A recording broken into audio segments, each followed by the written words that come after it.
because I feel honored, Christina, to have you as such a great friend and, a partner in this business. And I'm really, thanks guys for just having me here today. I feel very honored to get to spend some time with a team that I just hold up on a pedestal and respect all of you and all of Diesel Nation so very much. I think you guys are incredible and you have an incredible vibe. And I just love getting to spend time with you guys anytime that I can. So thanks for having me. And as you were talking, Christine, I started to get a little teary eyed. And I'm going to talk about this passion, in just a few moments. But honestly, I just feel incredibly grateful to Beachbody for giving me an opportunity that I never thought possible, that I never would have known was out there unless somebody wouldn't have invited me to join a challenge group, and so I feel like it was such a God thing that I ended up where I am today, because I wouldn't have found it otherwise. And so many blessings have come out of Beachbody, and just so many teachable moments that I have been able to share with my children about, taking ownership of our choices that we make in our lives, taking, responsibility for our actions, and being able to teach my kids the importance of, never giving up, not quitting, overcoming failures, facing obstacles. I just feel like everything we do in building a business can be used in every aspect of our lives. And it just makes me hungry to continue to learn and be better and level up, even if it's for my children, right? So I feel like just incredibly blessed. So today I am going to talk to you about ownership. And I want you to know, I have 2 pages of notes sitting in front of me that I'm about to read with. And it's highlighted. And I really worked hard to try to come up with something different that maybe you haven't heard of. And I know some of these things probably will be things that you have heard from Christina or Becky or other leaders within your Diesel Nation team. But, I was sitting back and Christina and I were talking about taking ownership.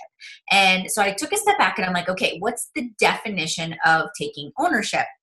And so I went to my good friend Google, which is what I do every time I'm looking for content. And so the definition popped up. And actually there was a comparison in a blog post that I wrote by entrepreneur, I think it was entrepreneurship.com or entrepreneur.com. It's one of my favorite places to go.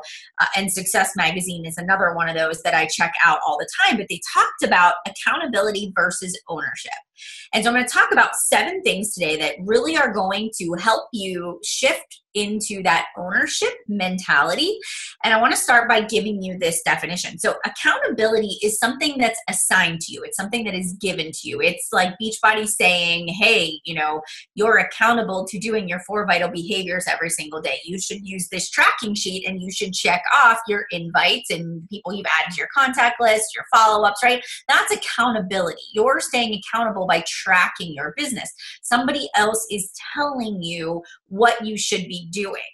But when you flip that and you take ownership, it's when you begin to say, this is what I'm going to do. This is why I'm going to do it. This is how I'm going to do it. And then you do it because it actually means something to you. It has a deep meaning within you that somebody else didn't tell you that you should do. So for example, when you say to yourself, I want to become a diamond coach or a star diamond or an elite coach or a premier coach, that is, the carrot that Beachbody's sort of, putting out there for you, saying this is a benchmark you should go to. This is going to help you accomplish your goals. But the minute you say to yourself, I'm going to become a diamond coach, and this is why, and this is how, and this is how reaching that goal is going to improve my quality of life. Now you've taken ownership and now you're invested in it because it has more meaning to you.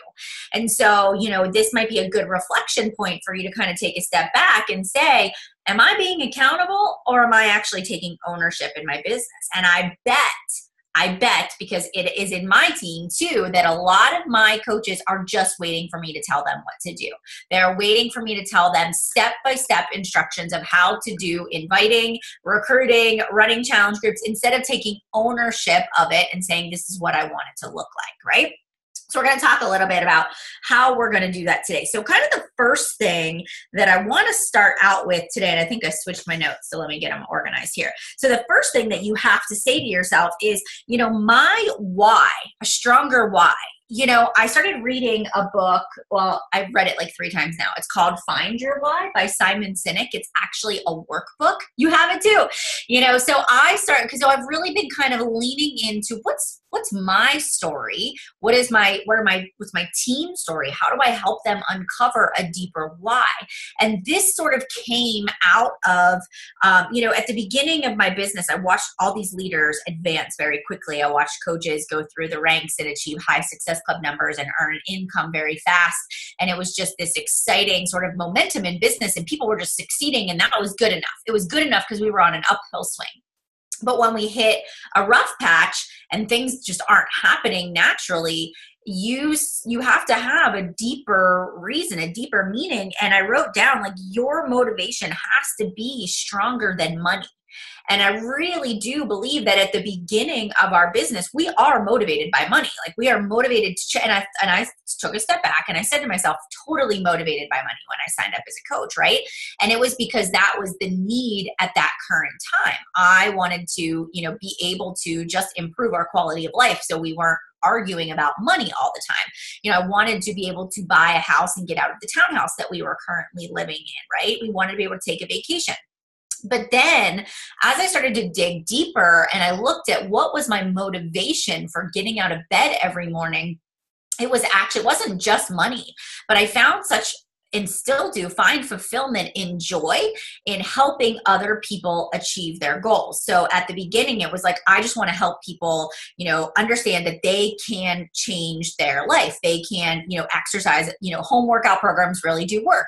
And, nutrition is really important, and everybody can eat healthy, whether you're on a budget or, you don't have a lot of time or you work long hours. And every day I would come to my platform on social media and teach people how to make changes by sharing things that had worked for me. And so my motivation was just that. It was to inspire other people to make a change. And the more people that I helped, the more my income grew. And that was really my focus. And I watch these people that sort of don't have that focus. They don't know why they're doing it. They just want to earn more money. And then when it becomes hard, they just quit because they don't have that deeper why. So we're not just here to survive, right? We're here to actually thrive, right? We are here to grow, and it's bigger than the money. And now I've started using this mission over money. And so I want you to really kind of take a step back and say to yourself, okay, what is my contribution and what is the impact that I want to make? And those are sort of the two components of having a deeper why. And so I want you to say to yourself, like, what is the contribution I want to make to society, right? What is the contribution I want to make to other people? And then what kind of impact do I want that to have? That takes money completely out of it. It is rooted in something deeper. So how do you figure that out? The first thing in figuring that out is to actually start collecting stories that have had an impact on your life. So I started to think about, what are all of the things that have actually shaped me to be who I am today? And I started to just make a list of all the things in my life. And I started to think about, okay, girls made fun of me in elementary and middle school because, did you guys have a Hills department store? Do you remember Hills? It was like the Kmart. So it was like Kmart, right? And they had layaway. And so my dad owned his own construction business, and my mom was a stay-at-home mom. We had no money, right? And my parents bought my clothes at Hills because we could put them on layaway, and my parents could pay it off over time. And at that time, Limited 2 was like the cool store that all the girls bought their jeans at. And all I wanted was Limited 2 jeans. And my mom would say she could tell what kind of mood I was by how I got off the bus and how I walked home. And she knew if people were nice to me or mean to me. And day after day after day of me coming home and crying, I remember my mom saying, let's go. You're skipping school today. We're going to the mall and we're buying you a pair of Limited 2 jeans. And I can remember remember that we did not have the money to do that, but my mom hated seeing me feel like that. And so now, like, I think about that today. So I always care about the way I look. That has shaped me to be who I am today. I get up every morning, I take a shower, I do my hair, I put on nice clothes. Like, that is important to me. And that was shaped by, like, that made me feel confident wearing limited to jeans. I walked into school with my head held high. That has definitely shaped me to be who I am today. That clearly is why I get up and get dressed every morning, because I care about that stuff. Like, that has shaped me to be who I am. My anxiety, actually, I can relate that all the way back to, again, 6th grade. I can think of stories that have shaped me to be who I am today. And now I always want to help people that struggle with anxiety, because I know how debilitating that can be, but I also know that people can overcome it. So I talk a lot about that in my business and my journey and overcoming that, because that's a part of my story. And so and then I, went on to talk about other things in here as I kind of wrote all of these things down. I've always been the kind of person that needs to be in charge, that wants to take control, that wants to be the leader. I was always the bossy kid growing up. And when my girlfriends would come over and we would play house, like, I was telling them what to do. And I'll never forget one of my elementary school friends leaving a play date because she was like, "You're too bossy. I don't want to hang out with you." I was telling her what to do already, right? So those things, so as I started writing them out, yes, I have a natural ability to take charge because I don't like disorder. I like things to be organized. I can't stand when people stand around and go, "Well, what are we going to do?" I'm going to make a decision.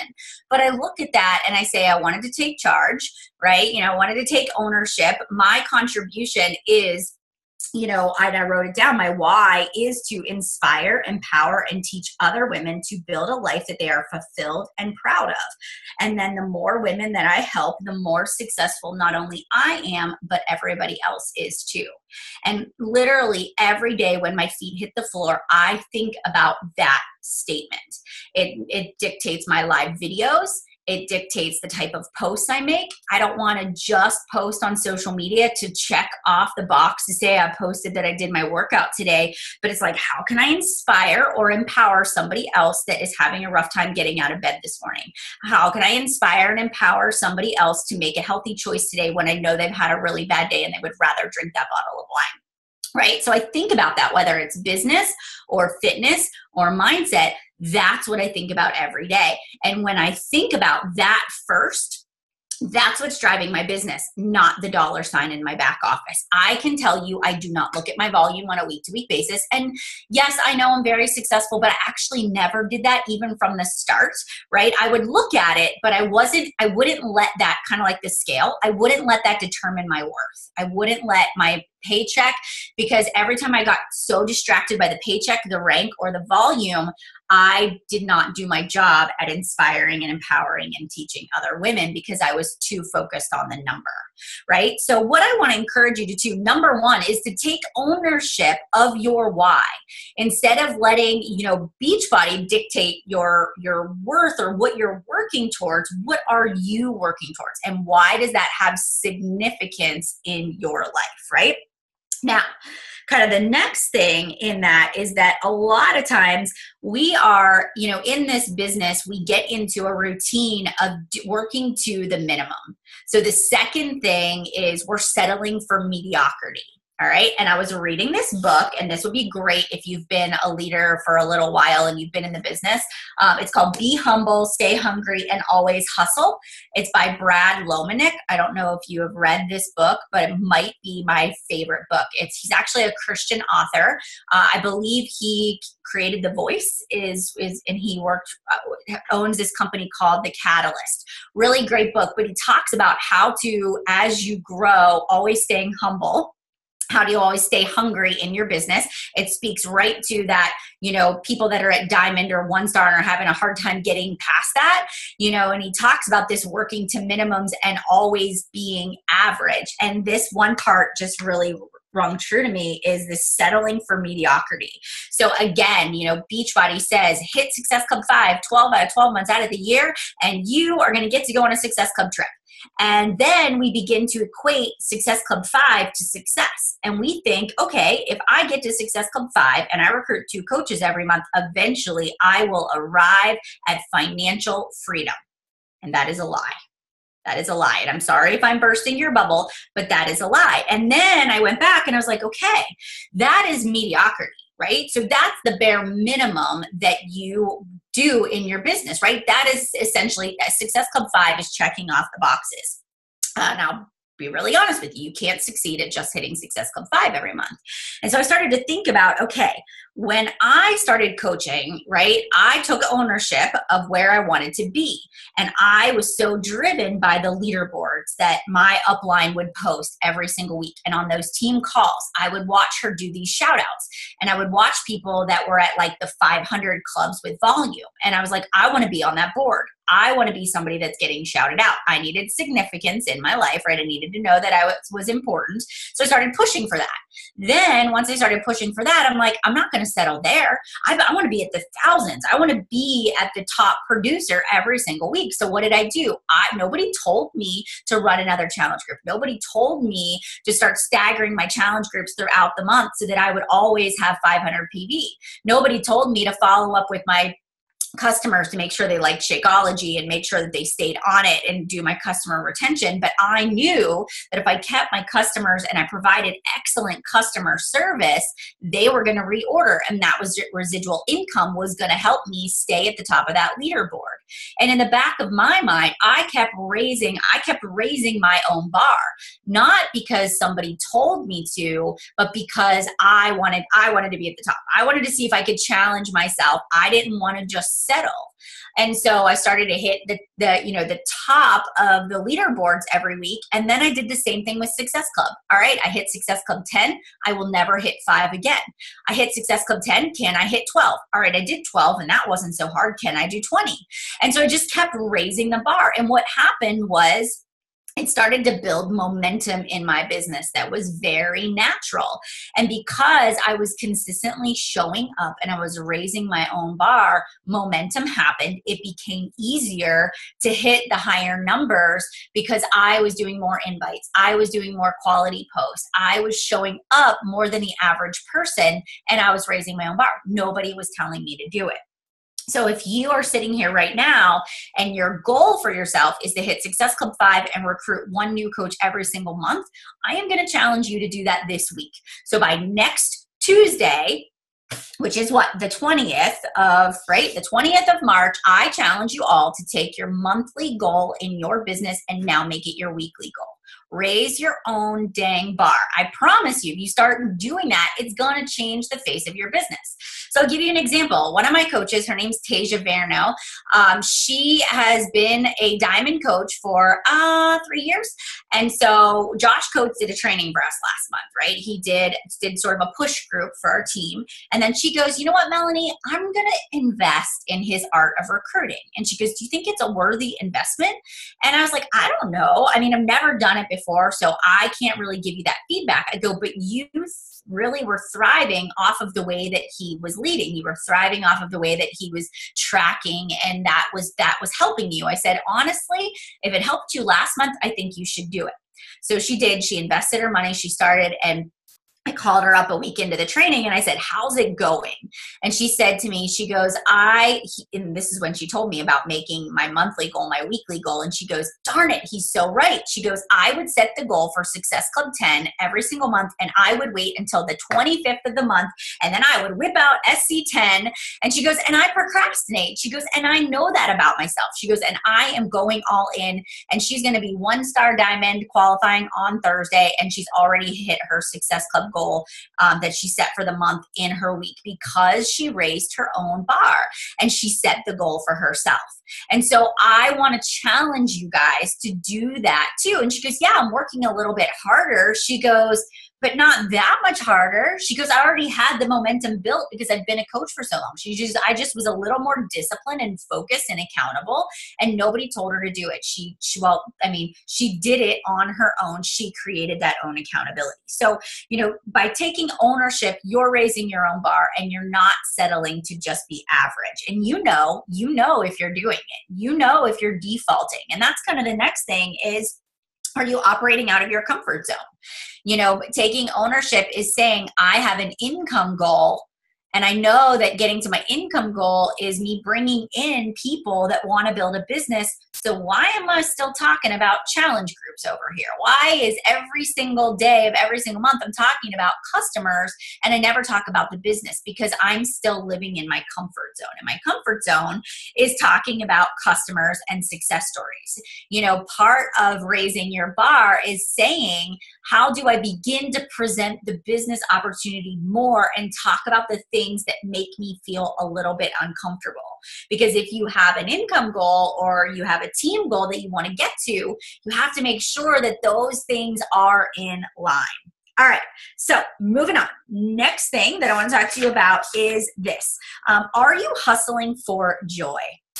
Do you view your business as a blessing? So this was something that actually Kim Fitzpatrick shared with me. If you haven't had her on a team call yet, I highly suggest that you ask her to be on a team call and ask her to talk about her faith over fear. She literally knocked my socks off with her team call that she did for us. But she talks so passionately about her clients that she serves. And she talks about this hustling for joy.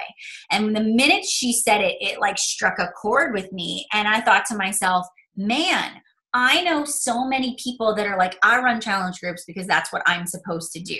And I sign people up and I get them into my customers, or I get them into my challenge groups. And then I just am like, thanks for the 2 points. I'm on to the next. And so what do? We auto schedule our challenge group posts. We check in there twice a day. We maybe drop our workout selfie in there, but we're not in there like interacting, and we're not in there like bringing the energy and bringing the heat. And I really thought about that. And I was like, I could really step up my own game. I used to really show up in my challenge groups because I was going through my fitness journey. And I think about my 80-day obsession group, and I'm doing that program alongside of them right now, and I am bringing it. I am so passionate about that group. I'm going live in there every day. I'm talking about personal development. I'm talking about how to handle all of the things they might be going through. And I am bringing the energy and the passion. And guess what? That is where I've transferred so many customers into coaches already. And why is that different? Because I was going through the motions before. Now I'm bringing the energy. I'm hustling because that group is bringing me joy, because I'm seeing people change, right? And I'm seeing the energy. And then I sort of thought to myself, am I doing that in my team page? Am I just like sharing content from the champions page? Am I just sharing content from the wall just to say I interacted in my team page? Or am I going into my team page and sharing my vision and sharing my why and inspiring them to go out there and make a difference and push through the roadblocks? Like, am I showing up and saying this business is the biggest blessing in my life? And while, yes, it's hard and sometimes we get a lot of objections, and I have coaches that quit and I have people that ghost me after 3 months of hitting Success Club and then they're gone. Like, it happens to us all. But what's the alternative? When I begin to think about what's the alternative, I could be dropping my kids off at daycare every morning. I could not be walking them to the bus stop. I could not be getting them off of the bus. They could be spending time with somebody else, but instead I get to dictate my own schedule. I get to determine when and where I want to work and how hard. And yes, while not every part of my business is on the pro side of my sheet, it certainly outweighs the cons. And this is why I am hustling. I'm hustling for that freedom and that joy that this business has given me. And one of the other things that we were on vacation just a few weeks ago as a family, and this whole hustling for joy and looking at my business as a blessing, Matt and I had this conversation, and we were sitting on the beach watching the kids play. And I turned to Matt and I said, I sometimes feel really guilty for how hard I worked at the beginning of my business. I feel like I sacrificed so much free time. Like I don't feel like I was fully present as a mom in the first 24 months because I worked so much. And I feel like I was kind of there and I was really bad at time management. So I was always on my phone. I was always working. And I feel guilty. Like I missed a lot of Bryce's first year. And Matt looked at me and he was like, you don't need to feel guilty about that. He's like, that's stupid. You don't realize like they probably don't even remember that, right? And so we didn't really talk about it anymore. And 3 days later, it must have been on his mind because we were getting dressed to go out to dinner, and he just stopped me and he said, Melanie, he goes, I don't ever want you to feel guilty for how hard you worked. He goes, you have to understand that was a decision we made together. He goes, and you don't see it from my perspective. You don't see what you have done for me. He goes, you've given me the ability to be the dad that gets to come home from work, that gets to put their kids on the bus, that gets to go in for book fair day, that gets to do the Christmas shopping, things that at first other, like his guy friends would totally make fun of him because he was a stay-at-home dad. And then when he would kind of throw back and be like, hey, you'll never get those years back that you didn't get to be with your kids. Like, he's like, I don't feel bad about that. You can make fun of me all you want, but I'm getting to raise my kids. I get to be there for that. And he goes, Melanie, you gave that to us by your hard work. And he goes, and how hard you worked has now given us the ability to have a freedom that not many people will ever get. And it made me want to say, I'm going to keep putting my feet on that floor. I'm going to keep working hard because I know that we're going to continue to create a life of freedom and joy that is going to pay it forward for generations to come. And honestly, so when you kind of get into, and it makes me, I have like goosebumps and I want to cry, but like when you say to yourself, like, why am I working so hard? Those are the things, right? Those are the game changers. Those things right there should make you leap into action and take ownership and not hold back and put the business out there and talk about it as the best thing since sliced bread, because it is, right? People don't know about this business, even though all we hear is Beachbody coaching because that's our world. There are people every day that we are going to run into that know nothing about what we do. It happened to me on vacation. The family that we became really good friends with never heard of Beachbody in their lives. I was in New York City and we were talking to people, waiters and waitresses, never heard of Beachbody. I'm like, oh my gosh, people do not know that this is a viable opportunity that they can, take advantage of. So lean into that, right? Okay, so to wrap that sort of point up, you've got to show up with passion every single day. Your clients and your team and your family should get the best of you, not what is left of you, but the best of you. And how I start my day every morning, the miracle morning, is setting my intentions, doing my morning meditation, my journaling, how do I want people to feel today?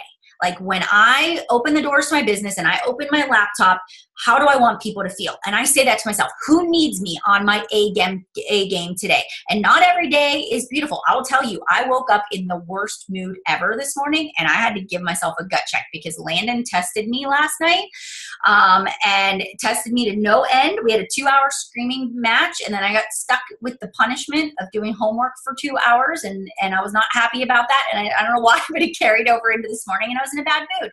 And it took me a good hour to get my mind right and to show up. So every single day, who needs you on your A game today? All right, the next one is this. Adversity becomes your advantage. So there are a lot of us that are saying, last year I didn't get to this goal, so now I can't be successful this year. There are a lot of us that are using past failures and we keep reliving those. And every single time we go to take movement forward in our business, we go back and we look at ourselves and we say, okay, that situation defined me. I can't be successful now. And we stop ourselves. Instead of saying, I'm going to own that adversity. I'm going to say it happened. I know it's there. what did I learn from it, right? So what did I learn from it? And then how do I lean into that? What will I do differently moving forward? So for example, I missed a big business goal, and I've talked about this a lot in the first, 18 months that I was a coach. I wanted to go to New Leader Conference. I missed the deadline by like a week, and I was really upset. And what I started to do? I started to look at other people that got the invite, and I was like, I worked harder than them. I deserve to be there, right? I am working 3 times as hard. They built their husband and they built their mom, and that's why they got an invite. I'm going to have 2 legitimate diamonds that got there on their own, right? I started rationalizing why I should have earned that invitation. And I picked up the phone and I called one of my mentors at that time.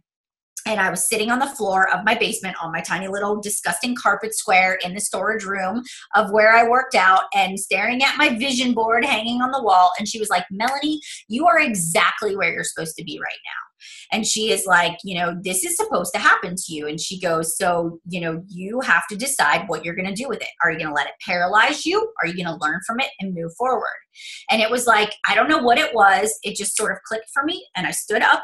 And then I did what I do in all Melanie fashion. I was like, while everybody's at leadership, I'm going to outwork them. I'm going to invite more. I'm going to follow up, and they're going to be drinking and partying, and I'm going to be working my business. And I was like, I will never miss another goal. And so I used that missed goal as a learning experience to say, I'll never miss it again. And I worked twice as hard so that I would never miss another thing. But do you know how many times I use that story and I share that to help my team overcome a failure? Because I didn't quit. Now I can teach them what to do. I can talk to them about the mindset and what I did and how I 10x'd my business and how I push myself forward. And so my adversities in my business always become my advantages, because I refuse to let that determine where I'm going to go from here. And fear and failure, I am not downplaying that. That is a very real thing. And I 5-second my way through everything in life, because I know that if I don't do it, I certainly don't want to live a life of regret. Right? So I just do it without overthinking it. And it takes a lot of practice. So I challenge you, every time you start to get in that holding yourself back, think about that. Adversity becomes your advantage. All right, we're almost done. We only have a couple more left. The next one is this. When it comes to ownership, you got to own your time. You have to own your time.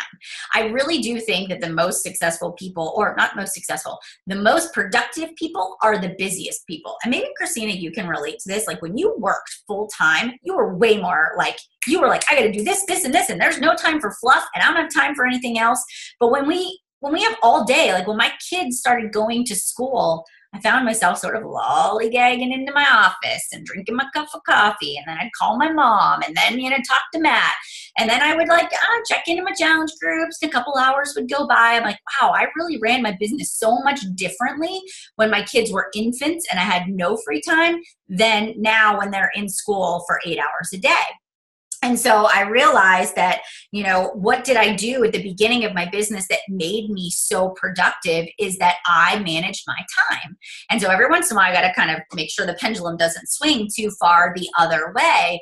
And I work from a schedule, and I talk about time management a heck of a lot. But when I say the first day that I became a Beachbody coach, I bought myself a planner and I blocked out business hours. I'm not lying. Like I knew that I had unpredictable nap times. I had unpredictable business hours. I didn't know how each day was different. I didn't know how it was going to go, but I created as much routine and structure that I could create in a chaotic life. And so what did I do? Like I said to myself, I'm going to become a morning person. I'm going to get up and I'm going to get my workout out of the way first thing in the morning, because I don't want to work out with kids around. Like for whatever reason, I needed me time, and I wanted to just work out by myself, and I wanted to drink a cup of coffee by myself in the morning. Like that was super important to me, because I was a better mom when I had one cup of coffee down before somebody else got up.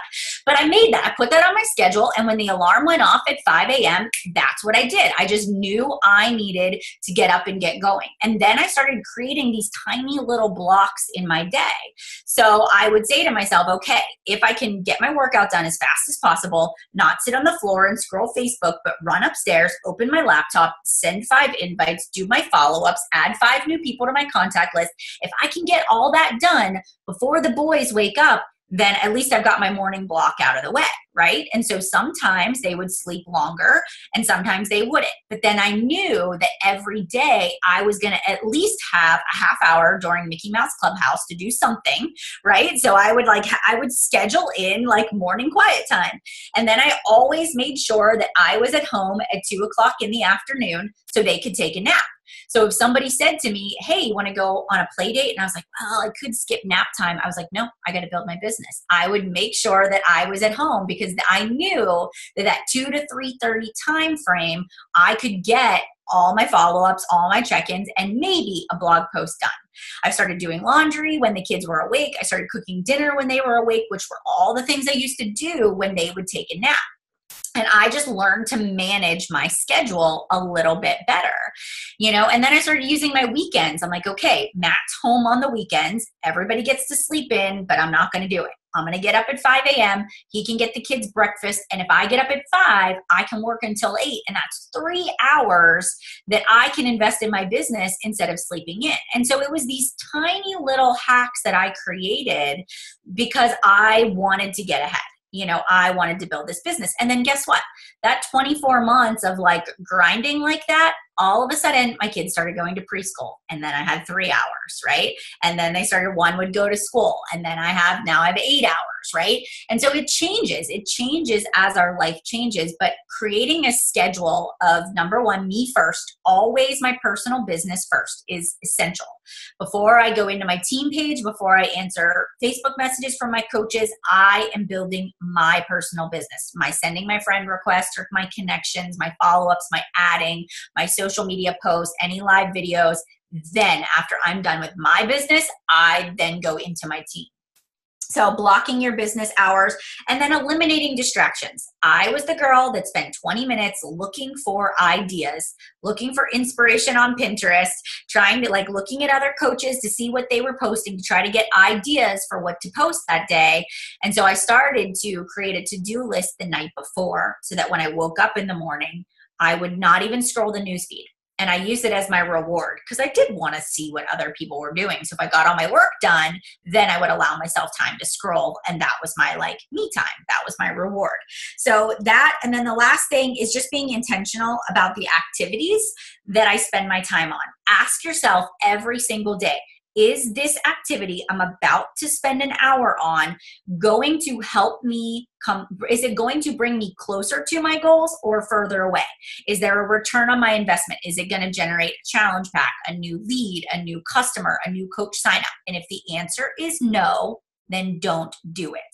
All right. And a lot of times, you'll watch a training and you'll go, oh, I should make this Linktree link. And you're like, no, that's not what I'm supposed to be doing right now. I'm supposed to be over here, working on this doing my follow-ups. But this looks like more fun. Creating a Canva thing for my IG stories, that's way more fun than sending my follow-ups. But guess what? Follow-ups will have the faster return on your investment at that moment. Do your follow-ups, then do the Canva thing. So just learn to sort of flip your priorities around. And then it's okay to say no. There are going to be things, I know we all are the people that want to help. And we always want to say yes. And we always want to offer our support. And we always want to volunteer. Or I have a coach that every time somebody calls, she's on the phone for over an hour with those people. And I'm like, I know you want to help. And there is nothing wrong with helping, but you have to be able to say no. If your goal is to get out of debt, then volunteering at your kid's school 5 days a week is not going to help you get out of debt. You can volunteer 1 day a week, and then you can spend the other days of the week, building your business so that in 2 years from now, you could volunteer 5 days a week if you really wanted to, right? So I want you to think about how can you flip it around, learn to say no now so that you can say yes to other things later on. Okay, the last thing that I want to talk about is this. Taking ownership of your business means that you stop dragging people along. This is a hard one because we are in a people business. And how many of you say to yourself, I see so much potential in that person, if they would just see it in themselves. And so every time they say, I want to restart my business, or I want to go through Coach Basics again, or this is the time I'm really going to complete this fitness program. This time I'm really going to do it. And you believe them. So you get on the phone with them, right?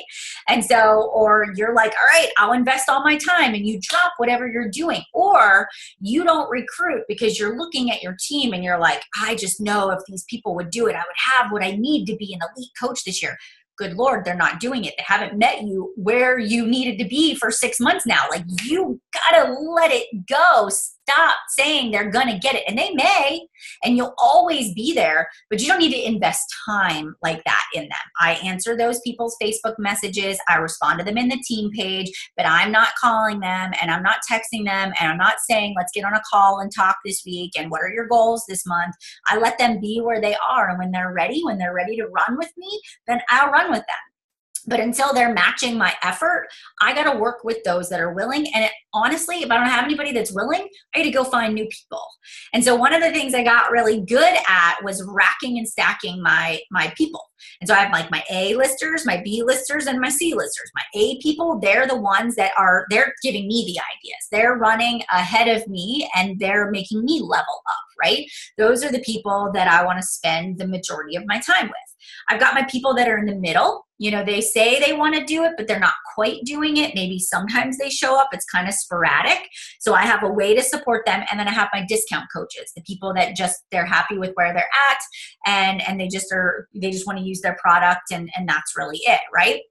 And so I make sure that when I look at that, that helps me set my recruiting goal. Because every month it bounces. Some people are in this month and out next month. And so that makes me level up. And I say, don't get complacent. Don't get comfortable with what you have. You have to keep adding, because you always need people in the pipeline, new blood, because new blood brings new energy and excitement. And sometimes it really does reinvigorate the ones that have maybe lost it a little bit too. You know, we're naturally competitive. So if somebody comes in and says like, all right, I'm ready to run, it makes other people level up. So honestly, it's okay to not say, I'm not going to help you, but to just kind of pull back naturally and just say, I'm going to let them be where they are. I'm going to take that time, and I'm going to recruit, and I'm going to learn skills to attract people to me, because I'm going to take ownership of my own business. I don't want to rely on somebody else to dictate my rank or my income or where I'm going. If I take ownership, then I don't have to push people. I don't have to feel like I'm pushing people into a corner and making them do something they aren't really ready to do.